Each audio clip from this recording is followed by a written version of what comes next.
Bad joke, Shay, there. Keeps us going. Do you want to repeat your wonderful joke? Who was up in the horse last night, Shay? That's an old one. You said Bosco. I didn't know Bosco drank in Delgany. Out of his box he was. Hey! I don't know whether it's a he or a she.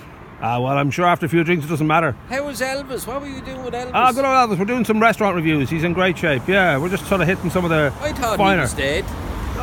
Almost, but he's doing well. He's doing well. He's warmed up now. He's looking better. There you go. So, we're here with the very beautiful Johanna. Oh, beautiful weather. Thanks to that, Shay. Thanks a million. Hey. We're here with the beautiful Johanna. I think Gabriel got tired. He just has left now. He's left us. Oh, he looks good up there. See that? He knows where the light is. He knows where the good light is. That's what he's doing. So, you were at the meeting on Tuesday night. Yeah. Naturally, a lot of concerned residents because there's this. What exactly is it now? Part 8. It's a new scheme from Wicklow County Council. Yeah, Part 8 is a planning application that a council can do itself.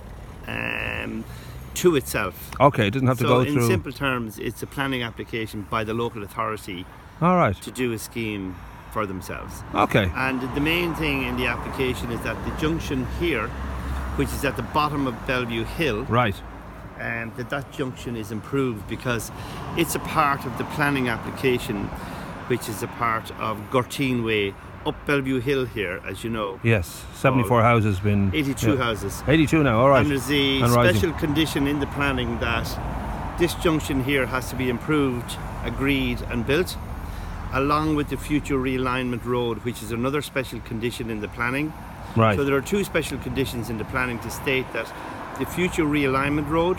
And it has to be 5.5 metres with a footpath either side. A footpath either side and a road 5.5 metres wide. Now, all of the residents on Bellevue Hill are fully for that because that's what they were looking for within the planning application. So, on Board Penala have put 2 special conditions in that.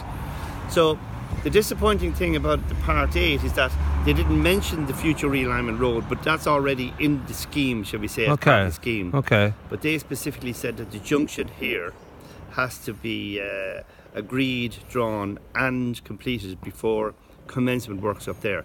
Now, in this drawing, it shows the access here for Lower Beltons, for example. Right. That has been blocked off or something? Been blocked off, and then there's a car parking space for a wheelchair access car, for a wheelchair disabled parking space. So the Beltons now, they have a submission in, as far as I know, that this right of way has to be protected. Right. So that car park space has to go. Right. And then over at Lally's house, as you can see, because Lally the butler has put her new drive into her. So the scheme actually, that's the drawing that's actually done doesn't actually work. Okay. It doesn't work because I've had an engineer look at it, and it's not workable. Now, to me, this is sort of cosmetic, and a lot of it makes sense. I mean, the residents want the road widened. There's a little bit of sense of calming the traffic here at this junction. Yeah. I think the bigger concerns we can get into, the individual cases, but the very fact that it's happening is a suggestion that it's almost like they're getting the village ready for a lot more traffic and a lot more houses. Which as you know, Stylebond is on the market for sale. Right. We have it for sale as joint agents with Knight Frank, and the preferred option for a lot of the locals, and they expressed that the other night, was that a mini roundabout should be put here. Right. Okay. Now, the owners of Stylebond, which is the Ronan Group, they basically have made it quite open and known to Delgany, community, that they're open to all sorts of suggestions. All right.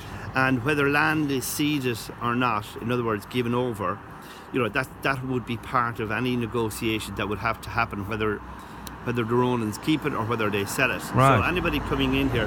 So as you can see, with the traffic flow here, it's a very, very busy junction. Yeah. And if Stylebond is going to be developed in any capacity, whether it be commercial to the front, there were discussions of a hotel, and then with residential to the back, which is at the far side of the Tree Trout River. Right. So, as you are aware, there are 14 acres in total just over here. Okay. So it would be very misfortunate for a small junction to go here now, when later it could be that is not workable. That it wouldn't be visionary now to incorporate a proper access into the village, which actually would act as a conduit to slow people coming into the village. Right. Now, a lot of the locals made it known at the meeting, at the public meeting, that a couple of things that they wanted was that they wanted a 3.5 ton limit on vehicles coming in. Right. Now, not the buses. Okay, of course, buses need to get the heavy vehicles was the big one, and they wanted not as much traffic going into the village. Hence, that's why the Greystones Southern Access Road was built. Right. Which cost 18 million euros back in 2008. And do you think there is a way of convincing people to take that option when, you know, say for example they live just here beyond the village, and it's obviously just feels right that you take the turn to the village and suddenly you're up in your house beyond the Horse and Hound? Or, you know, there was a lot of speaking the other night that people actually didn't want that much change either. Okay. That they didn't want huge ramps going in. They're happy enough if the improvements of the roads were done, and if the improvements of the existing footpaths are done.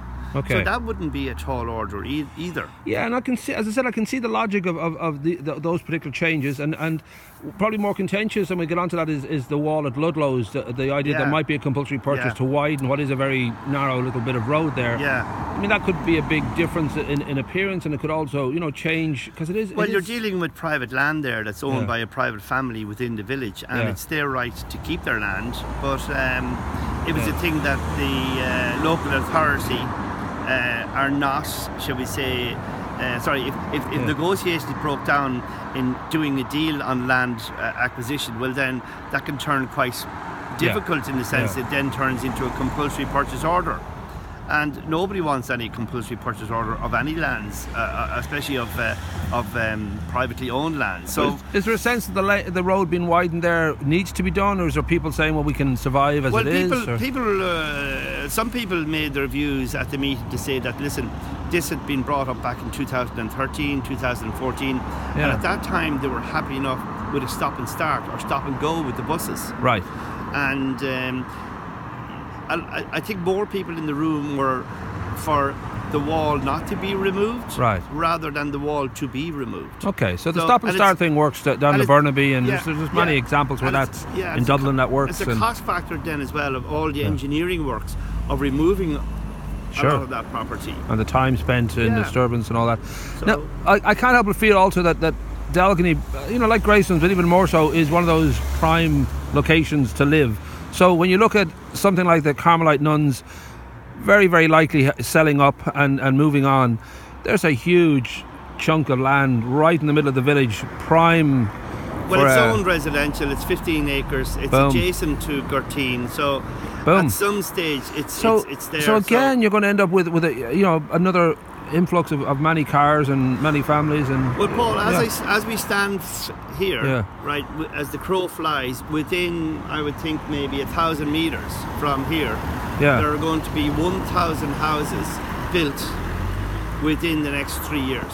Holy August moly. And where is this? Land has been bought, paid for, zoned, it's in the pipeline, it's in planning, but this land has been zoned by the county councillors of this county. So that's what the public, I think, have to face. They have a bigger challenge here, because that's where it's at, because the land has been zoned and bought and paid for. And that zoned land, where exactly is it? Well, it's here, with Gurteen and all that. You have Gurteen, and you have the field beside the nuns.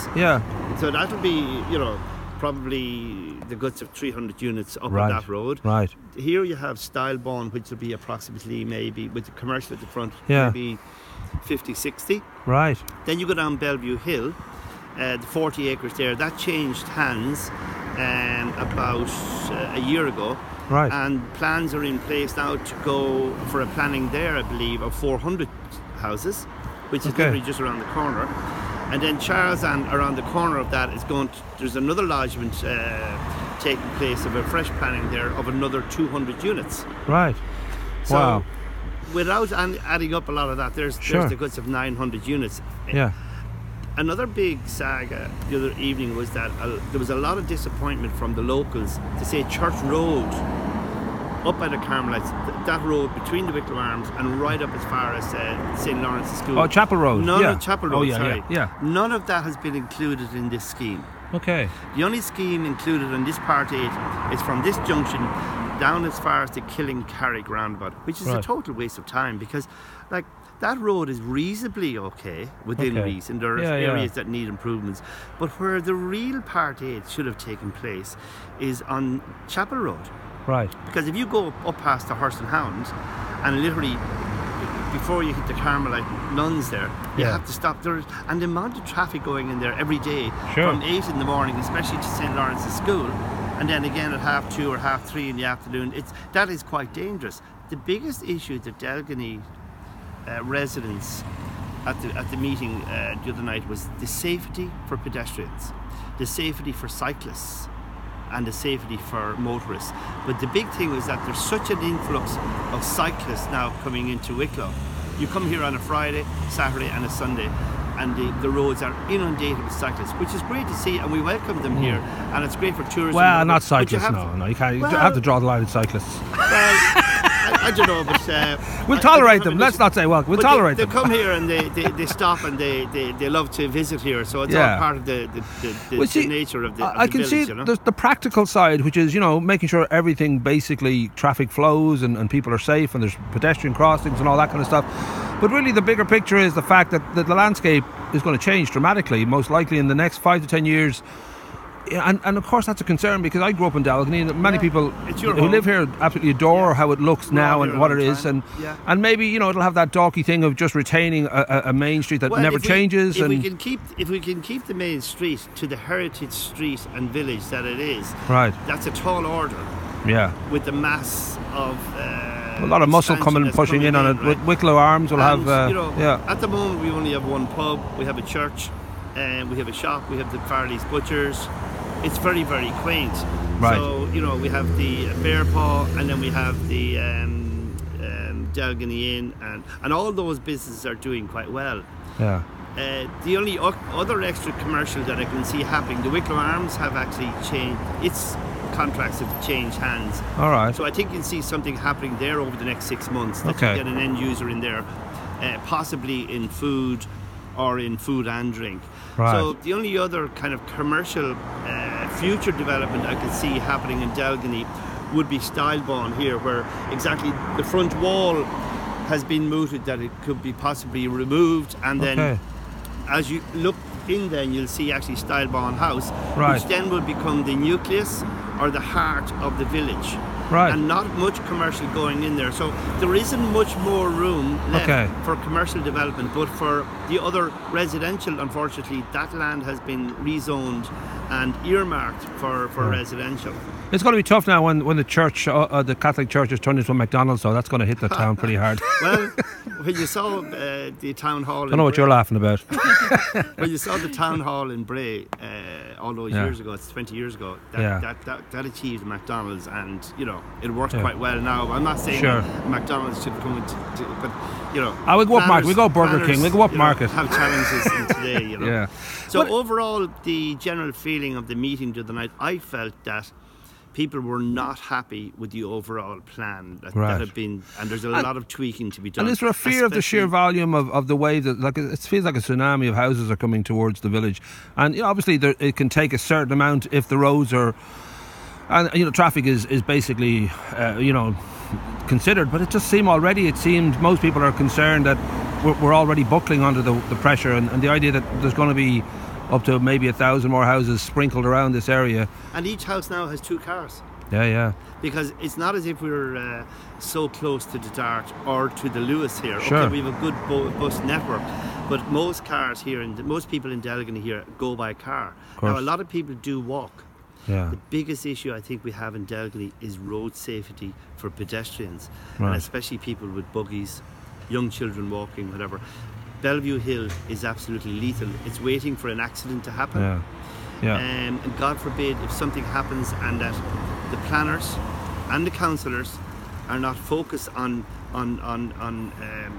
considering this Part 8 application. Now is the time to make those changes, and if they're not, well then the local publics will just not take it. And we got to remember too, at least 95% of the cars in the village are the size of the average school bus. So that doesn't help either. Everybody who lives there has to sign a contract that they will only drive micros. That's a fair. And then you could open up a garage selling micros. There you go. You make a fortune. You'll have to soup them up, of course. But listen, we'll follow this. I know that there's a lot of concern on so many levels because of the fact that and ultimately you're talking about a village that's obviously got a gorgeous history, and it happens to be very beautiful. So the concern is that it maintains that at the very core of whatever happens around it. Big time, yeah. But then there's also just that simple thing for so many people trying to get to work or trying to get their kids to school. It's already something of a challenge. The idea that there might be more, more kind of traffic thrown at them in these mornings. So here's hoping people are smart and recognise before changes happen. Well, all the people right of changes Delgany happen. they want safety. Yeah. They want a simple village retained as a simple village. And a huge car. And safety is the big one. Right. Magic. Thank you so much, man.